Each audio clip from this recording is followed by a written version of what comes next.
शशि ज्ञान सागर में आपका स्वागत है। आज हम पढ़ेंगे भारतीय इतिहास के गुप्त वंश के विषय में।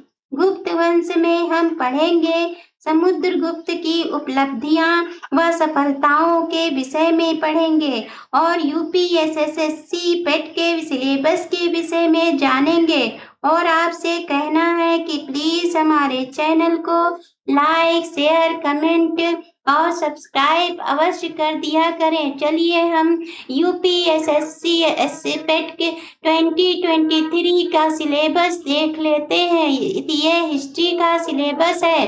भारतीय इतिहास, इंडियन हिस्ट्री में जो कुछ पूछा जाएगा इसी सिलेबस में पूछा जाएगा।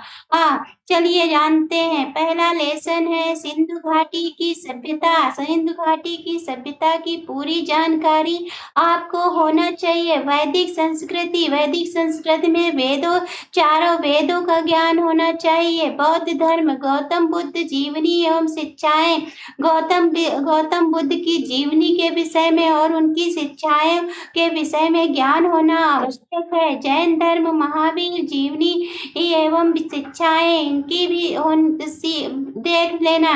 मौर्य वंश के सम्राट अशोक के विषय में देख लेना। गुप्त वंश चंद्रगुप्त द्वितीय के विषय में देख लेना। आज हम तो समुद्रगुप्त के विषय में पढ़ाने जा ही रहे हैं, परंतु समुद्रगुप्त के जीवन परिचय के विषय में पहले वीडियो हम बना चुके हैं।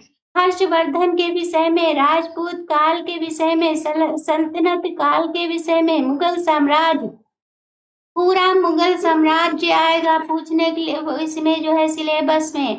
मराठा साम्राज्य पूरा आएगा। ब्रिटिश राज का अभ्युदय एवं ब्रिटिश राज्य का अभ्युदय मतलब कैसे हुआ और प्रथम स्वतंत्रता संग्राम कब हुआ, ब्रिटिश राज का सामाजिक आर्थिक प्रभाव ये भी पूछा जाएगा। हम भारतीय राष्ट्रीय आंदोलन में देख लेते हैं। इंडियन नेशनल मूवमेंट, स्वाधीनता आंदोलन के प्रारंभिक वर्ष, स्वदेशी तथा सविनय अवज्ञा आंदोलन, महात्मा गांधी तथा अन्य महात्मा गांधी के विषय में पूरी जानकारी होनी चाहिए। नेताओं की भूमिका के विषय में, क्रांतिकारी आंदोलन तथा उग्र राष्ट्रवाद का उदय कैसे हुआ ये सब जानकारी होनी चाहिए। विधायी संशोधन तथा ब्रिटिश इंडिया एक्ट 1935 कब लागू हुआ, भारत छोड़ो आंदोलन कब हुआ, आजाद हिंद फौज की स्थापना कब हुई और तथा नेताजी सुभाष चंद्र बोस, इनके विषय में ये सिलेबस है। यूपीएसएससी पेट 2023 का सिलेबस ये हमने यहाँ पर दे दिया है। इतने में ही पेट में पूछा जाएगा इतिहास में।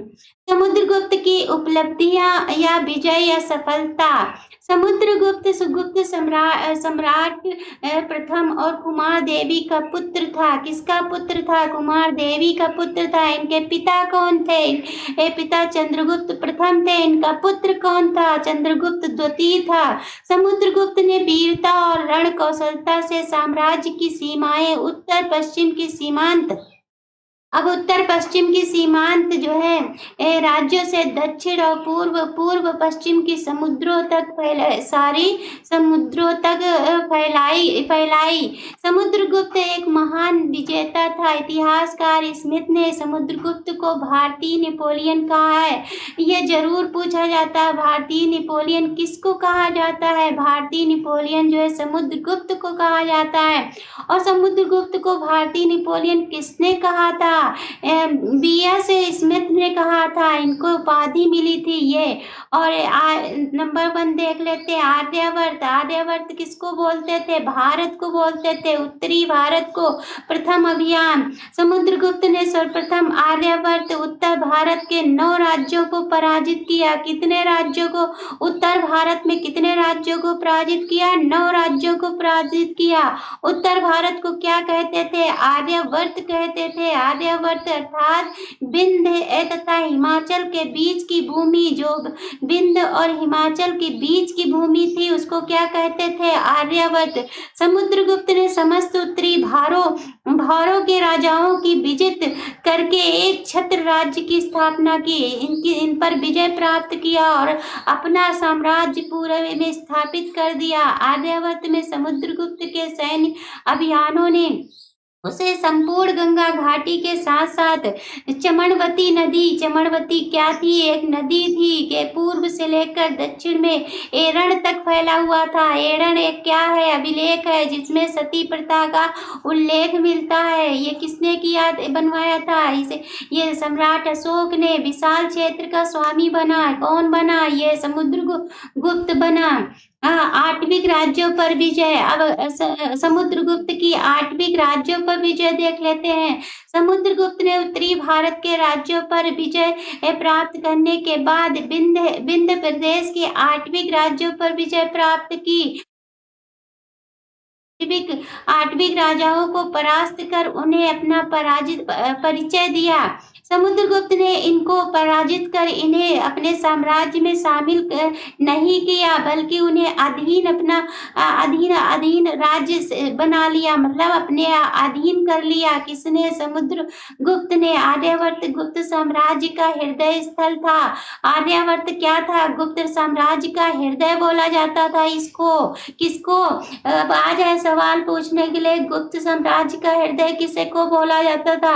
आर्यावर्त। आर्यावर्त किसको कहा जाता है? भारत को। कौन से स्थान को? भारत के किस स्थान को?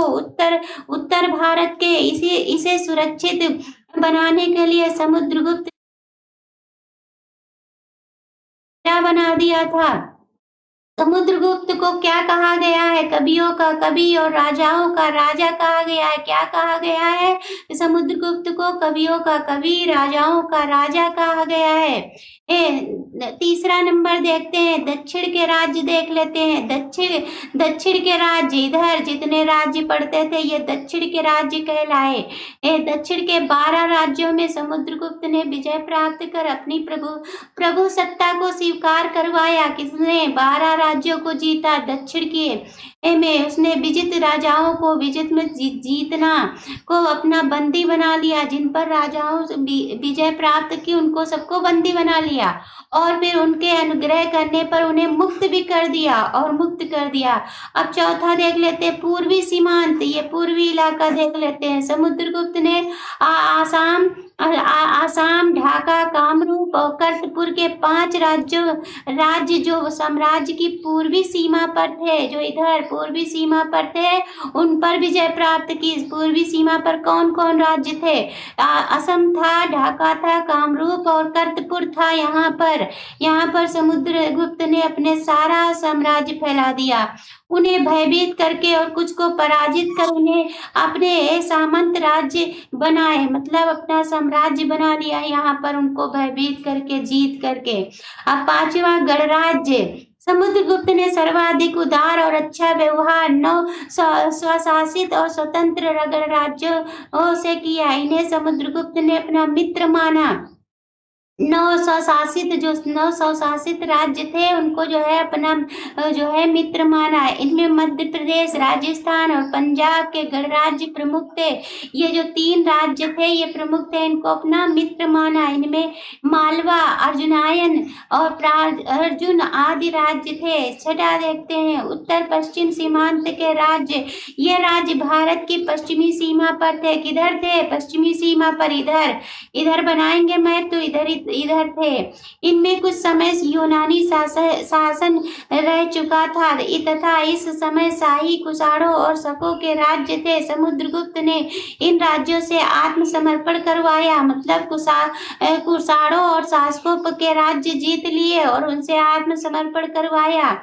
अधीनता स्वीकार करने को विवश किया, मतलब अधीनता स्वीकार करने के लिए विवश किया तथा अपने सैनिक बल से इन्हें सदैव आतंकित बनाए रखा, मतलब उस पर अत्याचार करता रहा। यह कौन?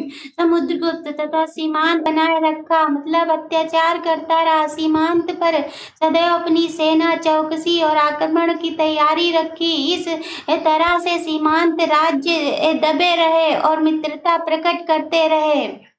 7वां, विदेशी राज्यों से संबंध। अब समुद्रगुप्त के विदेशी राज्यों से संबंध क्या थे?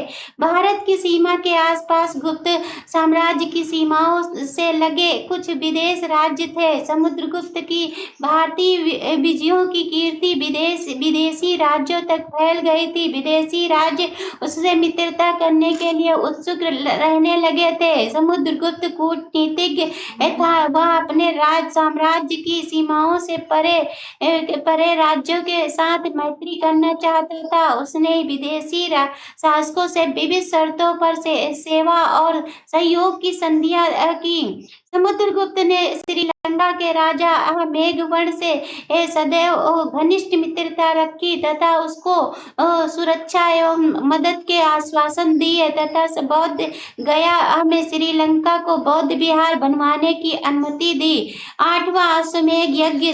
अश्वमेध यज्ञ किसने किए थे? अनेकों प्रकार के अश्वमेध यज्ञ करने वाला कौन सा गुप्त का शासक था? समुद्रगुप्त।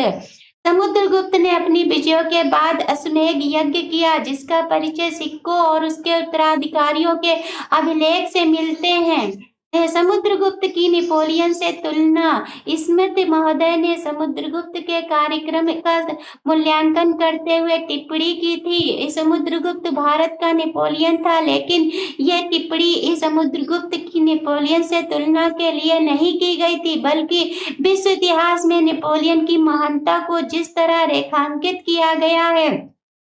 स्मिथ महोदय भारतीय इतिहास में समुद्रगुप्त को उसी महत्व से रेखांकित करना चाहते थे। समुद्रगुप्त भारतीय नेपोलियन कहा जाता है। नेपोलियन ने समस्त यूरोपीय प्रदेश पर आक्रमण कर उन्हें अपने अधीन बनाया था, उन पर अत्याचार किए, अपने आदेश थोपे और अंत में यूरोपीय संघ से अनेक बार अनेक युद्धों में पराजित हुआ। परंतु समुद्रगुप्त ने पराजितों के साथ सदैव अच्छा व्यवहार किया। अब ये कह रहे हैं कि जो नेपोलियन था, जिसकी समानता की है भारत के नेपोलियन की, वो जो है कौन था? बहुत ही अत्याचारी था और अपने खुद की सोच जो है दूसरों पे लाद देता था। अंत में यूरोपीय संघ में अनेक बार उसके युद्धों से पराजित हुआ, परंतु समुद्रगुप्त ने पराजितों के साथ सदैव अच्छा व्यवहार किया। उसकी नीति सद्भावना भारत की सांस्कृतिक एकता पर निर्भर थी।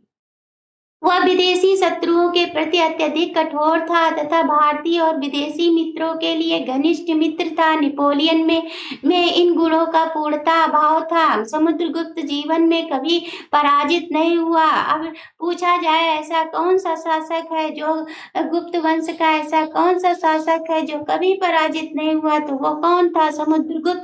समुद्रगुप्त था जो कभी पराजित नहीं हुआ और इसने अश्वमेध यज्ञ किया था।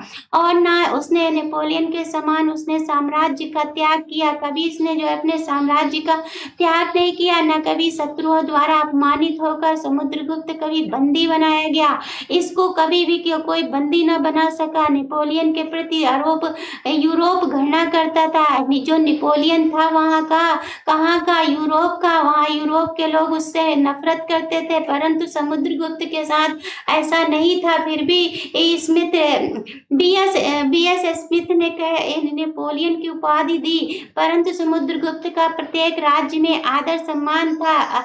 अतः नेपोलियन से समुद्रगुप्त की तुलना करना अनुचित है। यह कह रहे हैं कि अच्छा नहीं है, ठीक नहीं है, यह अनुचित है। समुद्रगुप्त नेपोलियन से वीरता, साम्राज्य विस्तार, आदर्श, उदारता, संगीत, कला और प्रशासन आदि सभी गुणों में बहुत अधिक श्रेष्ठ था। वो एक संगीतकार भी था, कलाकार भी था, उदारता उसके अंदर थी, आदर्श था उसके अंदर। समुद्रगुप्त की उपाधियां, उसके दरबार में बहुत से कवि थे। स्वयं समुद्रगुप्त के लिए कविराज की उपाधि मिली है। समुद्रगुप्त को क्या कहा गया है? कवियों में कवि, राजाओं में राजा, प्राचीन काल में कविराज की उपाधि अत्यंत महान व्यक्ति को प्रदान की जाती थी, जो पहले जमाने में था। इतिहासकार कह रहे हैं कि जो कविराज की उपाधि जो उसको दी जाती थी, जो बहुत ही महान व्यक्ति होता था, कवियों का राजा, राजाओं का उन्मूलन, गुप्त साम्राज्य का प्रतीक क्या था? गरुड़ स्तंभ के साथ समुद्रगुप्त का सिक्का। समुद्रगुप्त भारत के महान शासकों में से एक था, जिन्होंने अपने जीवन काल में कभी भी पराजय का स्वाद नहीं चखा। B.S. स्मिथ के द्वारा उन्हें भारत के नेपोलियन की संज्ञा दी गई। भारत के नेपोलियन की संज्ञा किसे दी गई थी? समुद्रगुप्त को दी गई थी। और किसने दी थी? B.S. स्मिथ ने दी थी। कहाँ के राजा से दी थी? यूरोप के राजा से, नेपोलियन से दी। गुप्त साम्राज्य का प्रतीक गरुड़ स्तंभ है। गुप्त साम्राज्य का जो प्रतीक चिन्ह था वो गरुड़ स्तंभ था। ये गरुड़ स्तंभ है, इसी को कहा जाता है कि गुप्त साम्राज्य का जो है प्रतीक चिन्ह था। के साथ समुद्रगुप्त का सिक्का, ये समुद्रगुप्त के सिक्के के साथ भी छपा हुआ है। समुद्रगुप्त भारत के महान शासक थे, जिन्होंने अपने जीवन काल में कभी भी पराजय का स्वाद नहीं चखा। B.S. स्मिथ के द्वारा उन्हें भारत के नेपोलियन की संज्ञा दी गई थी। राजा समुद्रगुप्त को बांसुरी बजाना और कवियों से प्रेम करना पसंद था।